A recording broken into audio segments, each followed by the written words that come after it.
Hello दोस्तों, आज मैं रिव्यू करने वाला हूँ एस्थीगॉन सिरप के बारे में। और हम लोग जानेंगे इस वीडियो में कि इस सिरप के क्या फ़ायदे हैं, क्या नुकसान है, कौन सी कंपनी बनाती है, कितने रुपए का आता है और क्या साइड इफ़ेक्ट हैं, डोज क्या है, सब कुछ जानेंगे इस वीडियो में।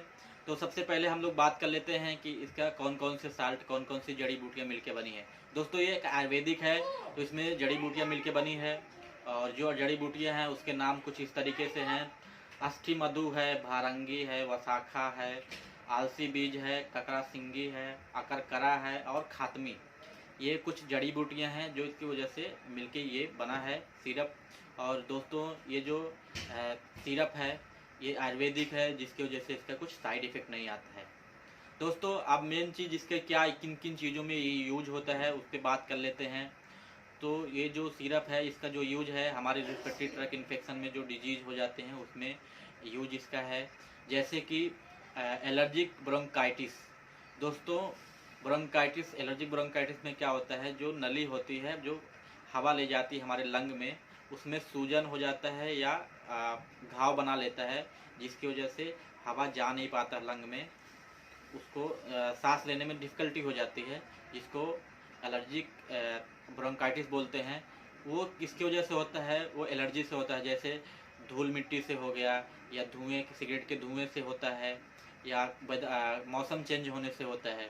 इसकी वजह से ये सब हो जाता है और उसमें म्यूकस जमा हो जाता है, जिसकी वजह से सांस लेने में डिफ़िकल्टी होती है। और जो नली होती है ब्रोंकियल ट्यूब, उसमें सूजन आ जाता है, हवा जा नहीं पाती जितना जाना चाहिए, लिमिटेशन आ जाता है उसमें, जिसकी वजह से ब्रोंकाइटिस हो जाता है। दूसरी इसका जो यूज है वो एलर्जिक रिनाइटिस में होता है। दोस्तों, एलर्जिक रिनाइटिस में क्या होता है कि जो हमारे नाक में जाम हो जाता है, पानी आने लगता है, या खुजली होती है, या बार बार छींक आती है। और किसकी वजह से हो जाता है दोस्तों? ये एलर्जी की वजह से होता है, जैसे धूल मिट्टी हो गया, स्मोकिंग हो गया, और किसी चीज़ की एलर्जी होती है जिसकी वजह से होता है, उसका ये यूज उसमें आता है। और जो तीसरा इसका यूज है वो दोस्तों सीओपीडी में इसका यूज होता है।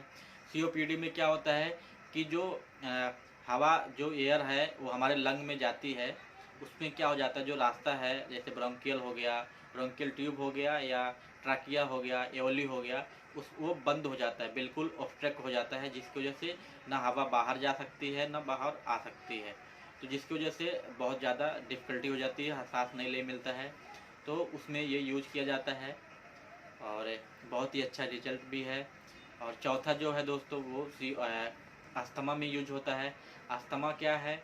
अस्थमा और ब्रोंकाइटिस दोनों सिमिलर हैं।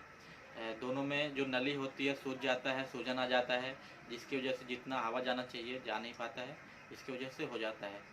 अस्थमा जो है वो एलर्जिक नहीं रहता है, ये एलर्जिक रहता है। दोस्तों, ये सब है। और अगर आपको अस्थमा और ब्रोंकाइटिस ये दोनों सिम्टम हो जा रहे हैं तो आपको सीओपीडी हो जाता है। और जो सीओपीडी है वो सीवियर केसेस है, लॉन्ग टर्म डिजीज है।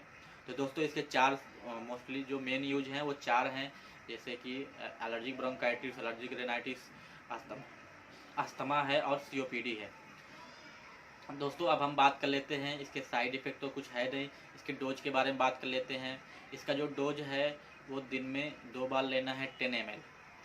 वैसे तो डॉक्टर अपने जिस हिसाब से डिपेंड ऑन बीमारी कैसी है उसके हिसाब से वो लोग देंगे, लेकिन मोस्टली लोग यही प्रेफर करते हैं दिन में 2 बार। कुछ लोग 3 बार प्रेफर करते हैं। तो